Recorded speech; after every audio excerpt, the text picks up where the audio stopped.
ஆகாய். அதிகாரம் 1. கோவிலை மீண்டும் கட்டியெழுப்ப ஆண்டவரின் கட்டளை. தாரியு அரசனது 2ஆம் ஆட்சி ஆண்டின் 6ஆம் மாதம் முதல் நாளன்று இறைவாக்கினர் ஆகாய் வாயிலாக ஆண்டவரின் வாக்கு அருளப்பட்டது. அது யூதாவின் ஆளுநரும் செயல்தியேலின் மகனுமான செருபாபேலுக்கும் தலைமை குருவும் யோசதாக்கின் மகனுமாகிய யோசுவாவுக்கு அருளப்பட்ட செய்தி. படைகளின் ஆண்டவர் கூறுவது இதுவே: ஆண்டவரது இல்லத்தை மீண்டும் கட்டி எழுப்புவதற்குரிய காலம் இன்னும் வரவில்லை என்று இந்த மக்கள் சொல்கிறார்கள்.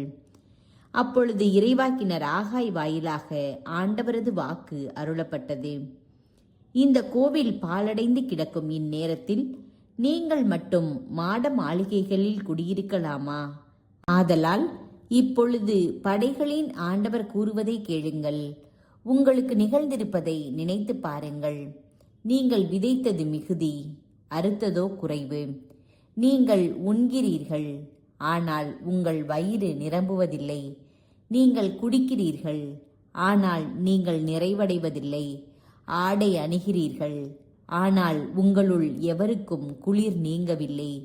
வேலையாள் தான் கூலியாக வாங்கிய பணத்தை பொத்தலான பையில் போடுகிறான். உங்களுக்கு நேர்ந்துள்ளதை நினைத்து பாருங்கள் என்று சொல்கிறார் படைகளின் ஆண்டவர். எனவே மலைக்கு சென்று மரம் கொண்டு வாருங்கள்.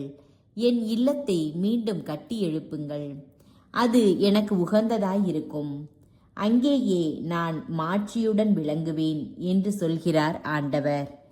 மிகுதியான அறுவடைக்காக காத்திருந்தீர்கள், ஆனால் கிடைத்தது சிறிதளவே. நீங்கள் வீட்டுக்கு கொண்டு வந்தபோது அதையும் நான் ஊதி தள்ளிவிட்டேன். ஏனெனில் எனது இல்லம் பாழடைந்து கிடக்கும்போது நீங்கள் ஒவ்வொருவரும் உங்கள் வீட்டை கட்டுவதிலேயே கருத்தாயிருக்கிறீர்கள். எனவே வானம் உங்களுக்கு பனி பெய்வதை நிறுத்திவிட்டது, நிலமும் விளைச்சல் தர மறுத்துவிட்டது.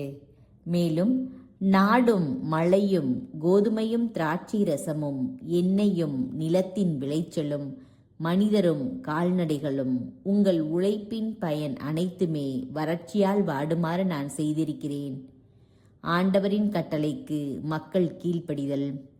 அப்பொழுது செயல்தியேலின் மகன் செருபாபேலும் தலைமை குருவும் யோசதாக்கின் மகனுமாகிய யோசுவாவும் மக்களுள் எஞ்சியிருந்தோர் அனைவரும் தங்கள் கடவுளாகிய ஆண்டவரின் குரலுக்கும் தங்கள் கடவுளாகிய ஆண்டவர் அனுப்பிய இறைவாக்கினரான ஆகாயின் சொற்களுக்கும் செவி கொடுத்தனர். மக்களோ ஆண்டவர் திருமுன் அஞ்சி நின்றனர். அப்போது ஆண்டவரின் தூதரான ஆகாய் மக்களிடம், நான் உங்களோடு இருக்கிறேன் என்கிறார் ஆண்டவர் என்னும் ஆண்டவரின் அருட்செய்தியை அவர்களுக்கு அறிவித்தார்.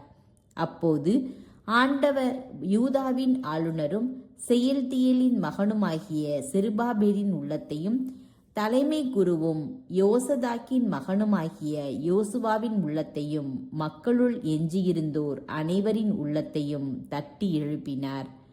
அவர்களும் சென்று தங்கள் கடவுளாகிய படைகளின் ஆண்டவரது இல்லத்தை கட்டும் பணியை மேற்கொண்டார்கள். அந்நாள் தாரியு அரசனது 2ஆம் ஆட்சியாண்டின் 6ஆம் மாதம் 24ஆம் நாள்.